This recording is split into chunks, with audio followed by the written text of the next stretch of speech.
कार्यक्रम के प्रसारण पुण्यार्जक हैं श्री आरपी जैन, श्रीमती ममता जैन, श्री प्रशांत जैन, श्रीमती दिव्या जैन, पुत्र भरत जैन, श्रीमती सौम्या एवं पारस जैन। परोपकार के विषय में आचार्यों ने कदम कदम पर चर्चा की है। जड़ वस्तु के ऊपर कोई उपकार नहीं किया जा सकता, किंतु जीव के प्रति उपकार का भाव जागृत होता है। जड़ वस्तु में न सुख का संवेदन है न दुख का संवेदन है, किंतु संवेदनशील यदि कोई पदार्थ है तो वह जीव है। इसलिए जीव के प्रति, प्राणी मात्र के प्रति उपकार का भाव होना चाहिए। प्राणी मात्र के प्रति करुणा का भाव जागृत होना चाहिए। प्राणी मात्र के प्रति अनुकंपा का भाव जागृत होना चाहिए, क्योंकि पूज्यपाद स्वामी ने सर्वार सिद्धि में यह प्रसंग दिया है कि वह सम्यक दर्शन, जो कि मोक्ष मार्ग की प्रथम सीढ़ी कहा गया है, उस सम्यक दर्शन की चर्चा करते समय यह प्रसंग दिया है कि वह सम्यक दर्शन दो तरह का होता है, एक सराग सम्यक दर्शन और एक वीतराग सम्यक दर्शन। वीतराग सम्यक दर्शन के स्वामी तो श्रमण हुआ करते हैं, किंतु सराग सम्यक दर्शन जो होता है वह किमात्मक होता है। तो उन्होंने स्पष्ट किया है, प्रशम संवेग अनुकंपा आस्तिक्य आदि अभिव्यक्ति लक्षणम प्रथमम सराग सम्यक दर्शनम, ऐसा कहा। सम्यक दर्शन तो है, किंतु उसके साथ राग जुड़ा हुआ है। लेकिन यह ध्यान रखें, राग भी दो तरह का होता है, एक विषयानुराग होता है और एक धर्मानुराग होता है। धर्म के प्रति अनुराग होना चाहिए। राग हमेशा हमारे लिए एकांत रूप से बंद के लिए कारण नहीं होता, किंतु जो धर्मानुराग होता है वह परंपरा से निर्वाण के लिए कारण बताया है। इसलिए प्रशम, सम्वेग और अनुकंपा यही जिसके अंग हैं, ऐसा वह सराग सम्यक दर्शन माना जाता है। उसमें अनुकंपा शब्द को भी लिया है। अनुकंपा किसके प्रति की जाती है, किस व्यक्ति के प्रति करुणा का भाव जागृत होता है, यह भी स्पष्ट किया है। आप लोग दूर दूर से आए हैं। अभी यह परिचय दिया जा रहा था कि अहिंसा के पुजारी, अहिंसा के अग्रदूत, ऐसे शब्दों के प्रयोग आपने किए हैं। ठीक किया है आपने, क्योंकि अहिंसा के प्रति लगाव जो होता है वह विरल व्यक्तियों के जीवन में ही वह लगाव उत्पन्न होता है। बहुत सारे ऐसे भी इस धरती पर जीव हैं, मनुष्य के रूप में हैं, इसके उपरांत भी उनकी वृत्ति पशु से भी गई बीती देखने को मिलती है। एक सिंह को भी आपने देखा होगा, सुनते हैं, वह जो सिंह अर्थात व्याघ्र है वह शिकार करता है, किंतु शिकार कब करता है, जब भूख लगी है तो वह शिकार करके उस भूख को शांत करता है। उसके बाद वह शिकार नहीं करता, ऐसा भी सुनने को मिलता है। आप सोचो समझो, प्रत्येक जीव के साथ पेट लगा हुआ है, सुन रहे हैं आप? प्रत्येक व्यक्ति के साथ पेट लगा हुआ है, किंतु पेटी नहीं लगाना चाहिए। पेट और पेटी में बड़ा अंतर है। 2-4-6 रोटी आपने खा ली, भूख शांत हो जाती है, किंतु पेटी को भरने के लिए दूसरे के पेट के ऊपर भी प्रहार करता है संसारी प्राणी। केवल पेट ही भरना चाहता है। जीवन जीने के लिए आपको ये चाहिए कि जिस प्रकार मैं अपने जीवन को सुख और शांति के साथ व्यतीत करना चाहता हूँ, उसी प्रकार प्रत्येक जीव की यह इच्छा होती है। इसलिए दूसरे के प्रति भी करुणा का भाव जागृत होना चाहिए, लेकिन नहीं हो पाता। आचार्य महाराज ने एक बार ये कहा था कि अपने लिए रोना ये आर्त ध्यान है और दूसरे के लिए रोना धर्म ध्यान है। दोनों रो रहे हैं, किंतु स्वार्थी संसारी प्राणी अपने लिए रोता है, भगवान के सामने भी हाथ जोड़ करके रोता रहता है। भगवान कहते हैं रो नहीं। यदि रोना आपको पसंद है तो दूसरे के दुखी जीवन को देख करके रोना चाहिए कि हे भगवान, इसका दुख कब दूर हो। हम अपने दुख को दूर करने के लिए तो कटिबद्ध है, किंतु दूसरे के जीवन में जो आपदा आई है, जो विपत्ति आई है, जो संकट आया है, उस संकट को दूर करने की जो एक भीतर की जो लगनशीलता है, ललक है, उसको बोलते हैं करुणा भाव। करुणा देखने को नहीं मिलती है, क्योंकि स्वार्थपरायण जीवन जीने वाला व्यक्ति वह कभी भी दूसरे के प्रति वह दया का भाव नहीं रख पाता, मात्र अपना अपना अपना सोचता है। जबकि अपना कोई नहीं, वह सब सपना है। इसके उपरांत भी वो अपने जीवन को सुखमय बनाने के लिए यहाँ पर स्वर्ग उतर जाए, इस प्रकार का वह प्रयासरत रहता है। किंतु ये ध्यान रखो, शारीरिक जो शांति है, सुख है, वह वस्तुतः सुख नहीं, सुखाभास है, ऐसा कहा है। कहा तो है महाराज, ये सब शास्त्रों में कहा है, किंतु देखने को कहाँ मिल रहा है, हैं? देखने को कहाँ मिल रहा है? ये एक दूसरे को देख करके बोल रहे हैं, किंतु आचार्य कहते हैं देखने को नहीं मिलता। स्वयं ही उस रूप अपने जीवन को ढालने का प्रयास करना चाहिए। तो मैं ये कह रहा था कि सम्यक दर्शन होते हुए भी वह एक तरह का नहीं है, किंतु राग के साथ संबंध को लेकर के जो सम्यक की उत्पत्ति होती है, उसको सराग सम्यक दर्शन की संज्ञा दी है। और वह सराग सम्यक दर्शन की मुख्यता गृहस्थ जीवन में हुआ करती है। महाराज, हमारे लिए भी कुछ धर्म का लाभ हो, क्यों नहीं होगा? क्योंकि धर्म वस्तुतः अहिंसा प्रधान धर्म है। अहिंसा की रक्षा करने के लिए ही हम रात दिन प्रयत्नशील हैं, क्योंकि हिंसा का अर्थ घात होता है। दूसरे के जीवों का घात करके कभी भी जीवन यापन करने का भाव नहीं रखना चाहिए। लेकिन होता क्या नहीं, मैंने पहले भी कहा था, गृहस्थ जीवन में अपने जीवन को व्यतीत करता हुआ वह चलता है, और ऐसा कोई भी कार्य नहीं होता जिसमें हिंसा नहीं होती हो। तो फिर महाराज, हिंसा से बचने के लिए हम करें क्या? अनुपात से हिंसा से बचने का उपक्रम कर लेना चाहिए।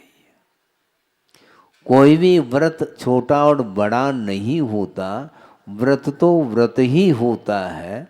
अपनी शक्ति के अनुरूप पालन करने का पुरुषार्थ कर लेना चाहिए।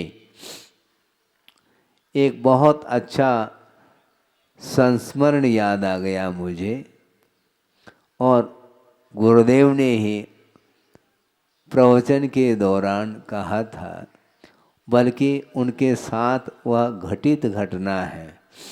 वो क्या है? नैनागिरी की बात है, और आहारचर्या का समय हुआ था। शुद्धि करके आचार्य महाराज आहार के लिए निकल गए।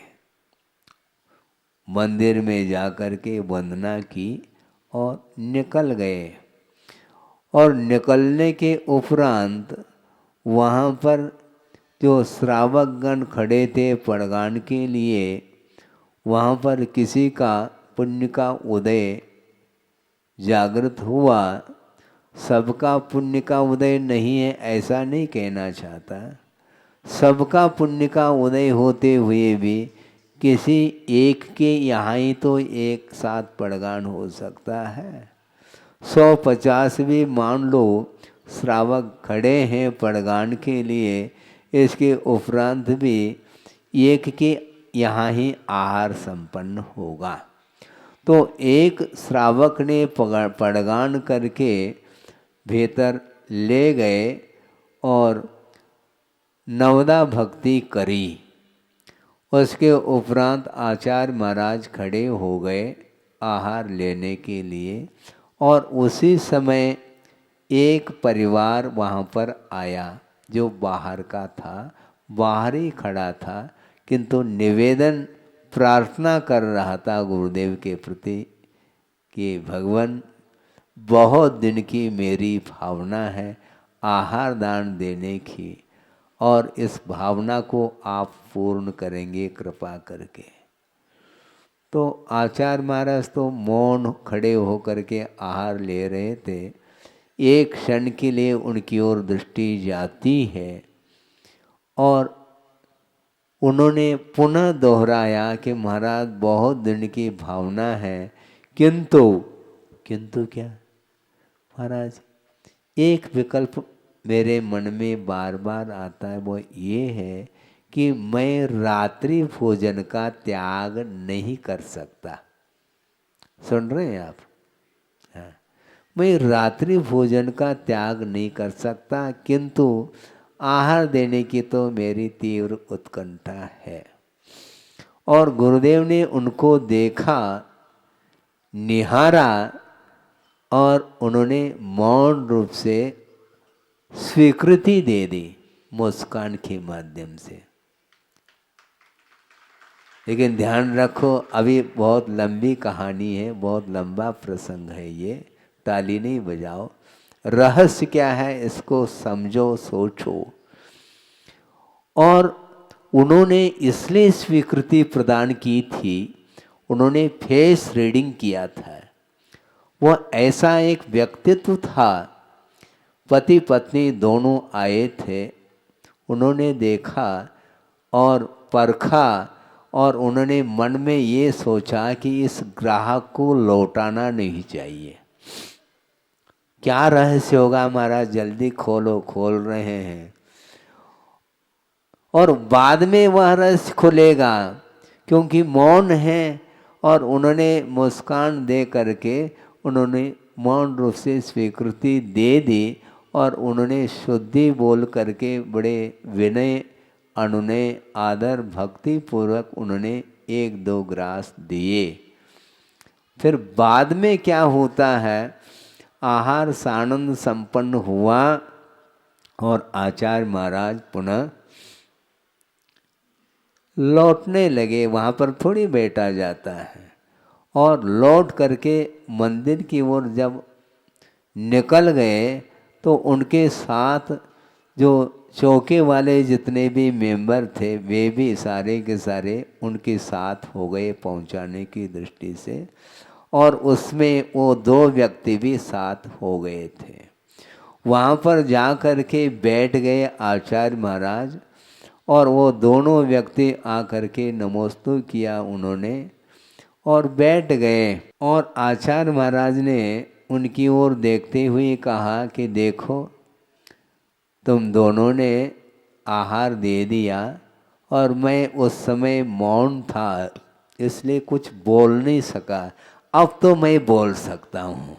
महाराज, आप जो कहो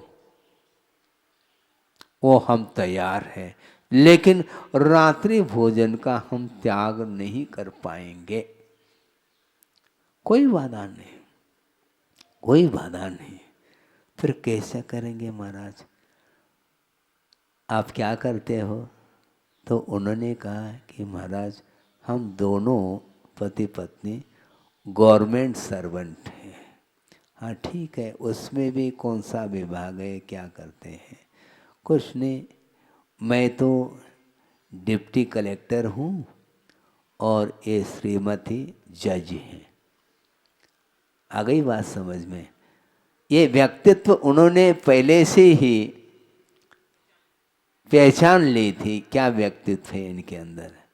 उन्होंने बहुत अच्छा, बैठ जाओ, लेकिन ये ध्यान रखो, रात्रि भोजन त्याग नहीं कर सको, कोई बाधा नहीं, क्योंकि आपके सामने समस्या है। समय पर कोर्ट जाना पड़ता है, समय पर जो है वह ड्यूटी देने पड़ती है, इसलिए कोई बाधा नहीं। लेकिन मैं आपके लिए जो नियम देना चाहता हूँ उसको तो लेना पड़ेगा। महाराज, रात्रि भोजन त्याग को छोड़ करके आप जो दे दो उसके लिए हम मंजूरी देते हैं। अच्छी बात है, ऐसा करो। ऐसा कहा, ऐसा कहने का अर्थ क्या? कोई 5 लाख का दान देने के लिए कहा जा रहा है क्या? नहीं, ऐसे का अर्थ है 5 अनुव्रत अंगीकार करो।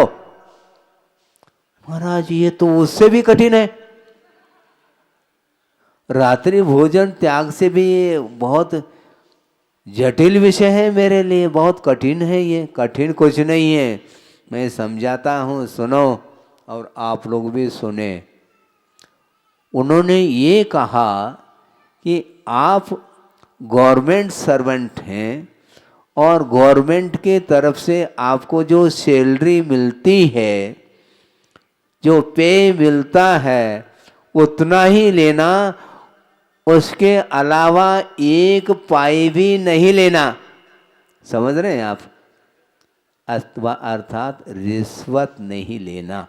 महाराज, ये तो हमसे बहुत अच्छे तरह से निभ जाएगा नियम। और इसमें 5 अनुव्रत गर्भित हैं, अंतर्भूत है, ये ध्यान रखो। कैसा? जो सैलरी मिलती है उसके अलावा 1 पाई भी हम नहीं लेंगे।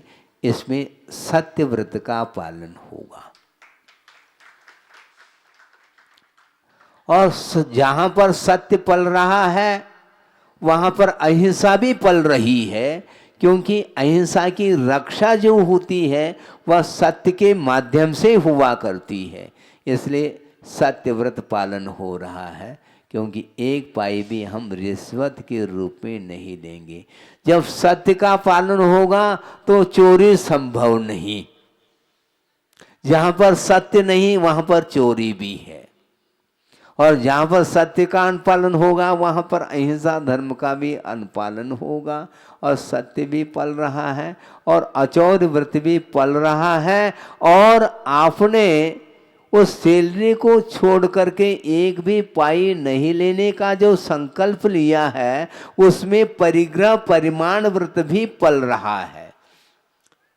परिग्रह सीमित हो गया, परिमाण हो गया क्या नहीं? मान लो 1 लाख रुपए भी यदि मान लो आपको सैलरी मिल रही है, कोई बाधा नहीं, आप ले लो, किंतु 1 लाख रुपए के ऊपर हम 1 पाई भी नहीं लेंगे।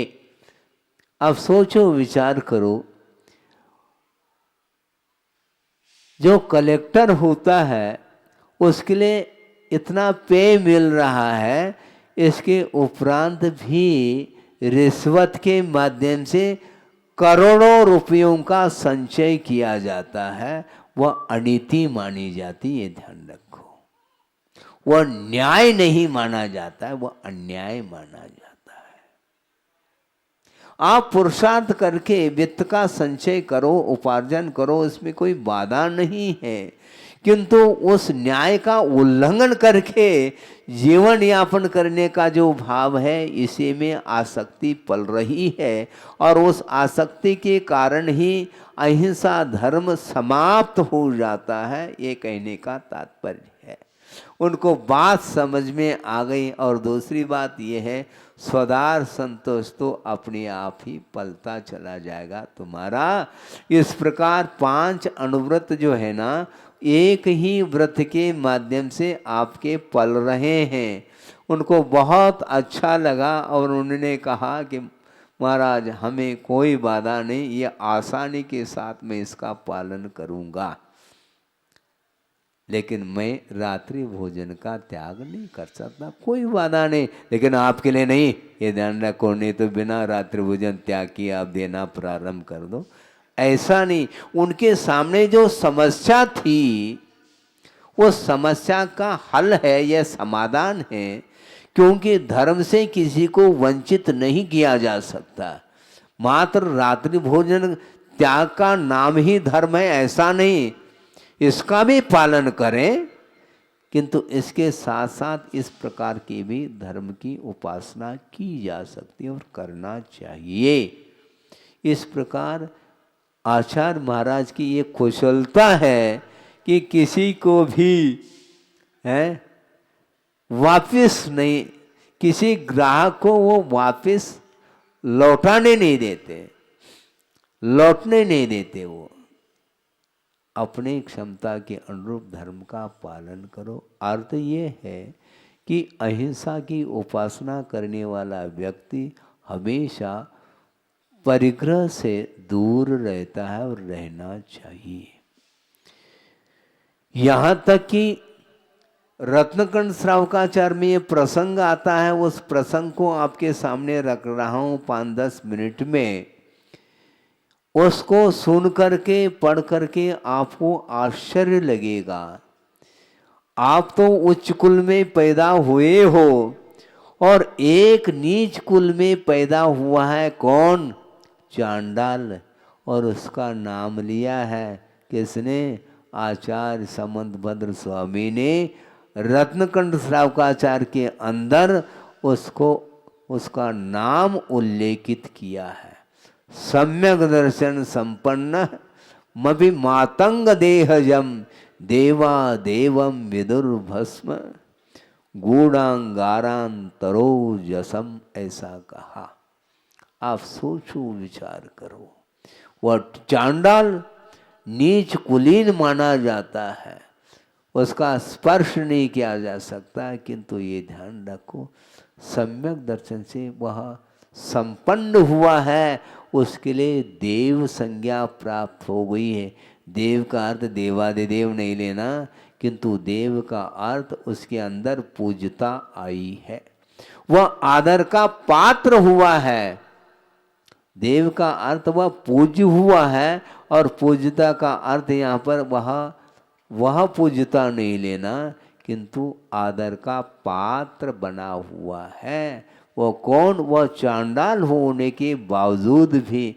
ऐसी कौन सी विशेषताएं महाराज? उस प्रसंग को आपके सामने रख रहा हूँ। सोचिए, उस चांडाल ने भय के ऊपर भी विजय प्राप्त की है, और उस चांडाल ने लोभ को भी जीत लिया है। इस प्रसंग में वह विषय स्पष्ट हो जाएगा। राजा ने अष्टानिका पर्व में अष्टमी से लेकर के पूर्णिमा तक उस अष्टानिका पर्व में किसी भी जीवों की विराधना घात नहीं होना चाहिए, इस प्रकार उस राजा ने राज्य में घोषणा की थी। अब सोचो, हिंसा नहीं होगी, उस अष्टानिका पर्व के दिनों में। संयोग की बात है, राजा का राजकुमार, और उसने उन दिनों में जीव का घात किया था, क्योंकि वह मांस का लोलुपी था और उसने छुप करके बगीचे के अंदर एक मेंढे का घात किया। मेंढा जानते आप है? हाँ। उसका घात किया और उसको पका करके उसने भक्षण किया था। और यह बात राजा के कान तक पहुंच गई, खबर पहुंच गई। पहुंचते ही राजा ने कहा, कौन है, उसको पकड़ करके ले आओ। तो वहाँ तक जो खबर पहुंची थी वह किसके द्वारा पहुंची थी? एक माली था उस बगीचे में, और उसने एक दिन पेड़ के ऊपर चढ़ा था और वहाँ से उसने उस राजकुमार ने जो मेंढे का घात किया था, वध किया था, उस कृत्य को उसने देखा था और उसने ही खबर पहुंचाई थी राजा के दरबार तक जा कर के। राजन, आपने घोषणा की थी अष्टानिका पर्व में घात नहीं करने का, किंतु आपके पुत्र ने ही घात किया। मेरे पुत्र ने? हाँ हाँ, आपके पुत्र ने। ऐसा हो नहीं सकता है। कैसा नहीं हो सकता है? हमने अपने आंखों से देखा है, प्रत्यक्षदर्शी मैं हूं। ऐसी बात है, उसको पकड़ करके ले आओ। और उसको ले गए। अब राजा ने कहा, क्या कहा? इसने राजा के आदेश का उल्लंघन किया है, यह एक अपराध किया और साथ साथ जीव की घात करने का अपराध किया। इसलिए इसको इस प्रकार छोड़ा नहीं जा सकता, ये महान अपराधी है, इसलिए इसको प्राण दंड दिया जाएगा। लेकिन देने वाला कौन है? कौन? हाँ, चांडाल, जल्लाद भी बोलते हैं उसको। और राजा ने कहा उस चांडाल को बुलाओ और अभी इसको प्राणदंड देना है। तो चांडाल को बुलाने के लिए राज्य की जो कर्मचारी थे, कोतवाल आदि, वहाँ पर पहुँच गए। कहाँ पर? जहाँ पर वह रहता था उसके घर पहुँच गए। और उन लोगों ने कहा, कहाँ है वो चांडाल, है क्या नहीं? तो उस चांडाल की पत्नी ने कहा, क्या कहा ये बाद में बताऊंगा, किंतु चांडाल ने अपनी पत्नी को सूचना दी थी कि कोई भी बुलाने के लिए आ जाए तो तुम ये कह देना कि वो बाहर गए हैं, अभी नहीं हैं। और वह छुप करके घर के भीतर ही बैठा था। और उस कोतवाल आदि आ गए बुलाने के लिए। उन्होंने कहा कि कहाँ है वो चांडाल? नहीं, वो बाहर गए हैं। अरे, वो अभागा है। आज यदि वह उपस्थित होता तो उसके वध के द्वारा राजा के माध्यम से उसको पुरस्कार मिल जाता है, क्योंकि वह चांडाल है। वध करता तो उसके लिए इनाम मिल जाता राजा के माध्यम से। वह अभागा कहाँ चला गया? तो पत्नी के मन में लोभ जागृत हुआ। अच्छा, ऐसी बात है, वो बाहर गए हैं, बाहर गए हैं, ऐसा 2-4 बार बोल तो दिया, किंतु हाथ से संकेत कर दिया कि अंदर है। ये लोभ आ गया मन में। अच्छा अंदर है, तो जा करके कोतवालों ने उस चांडाल को पकड़ लिया और राजा के पास खड़ा कर दिया। अब राजा ने कहा देर मत करो। क्या करना है राजन? कुछ नहीं करना है, ये राजकुमार है और इसने राज की आज्ञा का उल्लंघन किया है और जीव का घात किया है। इसको जल्दी से जल्दी क्या करना है? इसका घात करना है। तो राजन, मैं घात तो नहीं कर सकता। क्यों, क्या बात है? मैंने चतुर्दशी के दिन वध के त्याग का संकल्प लिया है। सोचो, विचार करो। इसके पीछे भी थोड़ा सा विषय और है, उसको भी आपके सामने रखूं। वह ये है, मैंने चतुर्दशी के दिन इसलिए वध का त्याग किया है क्योंकि एक दिन मुझे सर्प ने काट लिया था और उसके फलस्वरूप मेरा अवसान हुआ है, ऐसा समझ करके परिवार लोगों ने मुझे स्मशान में ले जा करके वहाँ पर रखा था। किंतु ऐसा पुण्य का उदय था कि मेरा अवसान नहीं हुआ था। फिर हुआ कैसा?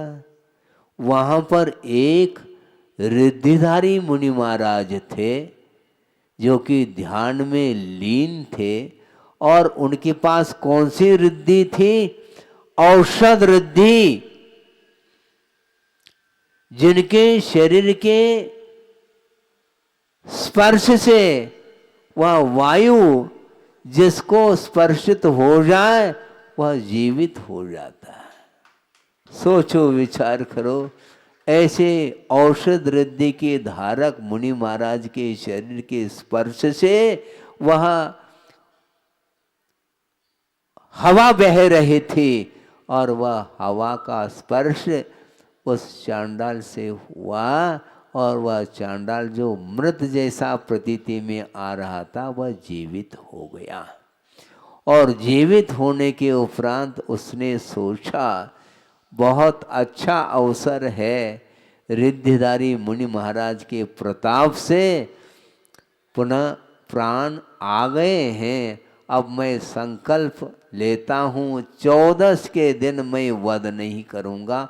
अन्य दिनों में तो वह वध करेगा, किंतु ये ध्यान रखो, अहिंसा धर्म का पालन उसने 14 के दिन उसने वध का त्याग किया था।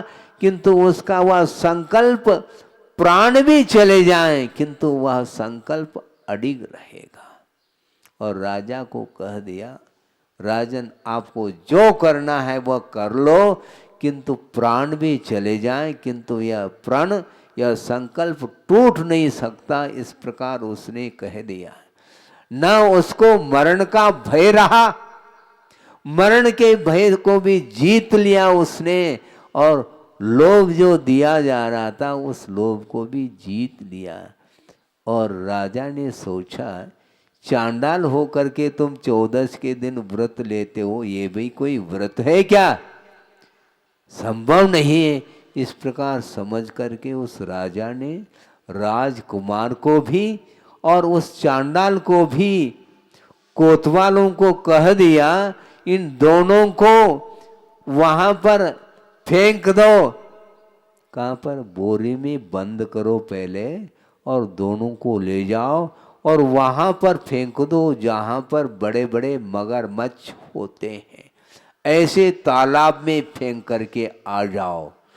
तो उन दोनों को बांध करके ले गए और वहां पर जो ही फेंक दिया तो वहां पर बड़े बड़े जो मगरमच्छ थे वो सारे के सारे राजकुमार को तो नोच नोच करके खा लिया, किंतु वह जो चांडाल था उसकी रक्षा जल देवताओं ने कर ली।